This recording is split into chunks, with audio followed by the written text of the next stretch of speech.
இந்த ஷெல்ஃப் ஃபுல்லாக நாசமாக போயிடுச்சு.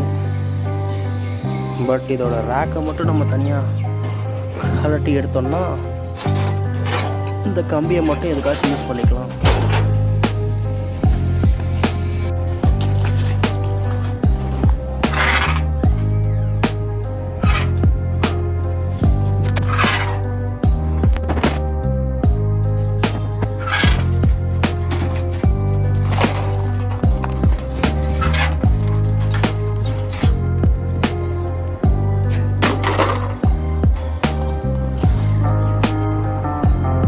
அவ்வளோதான், ரேக் தனியாக ஷீட் தனியாக பிரிச்சாச்சு.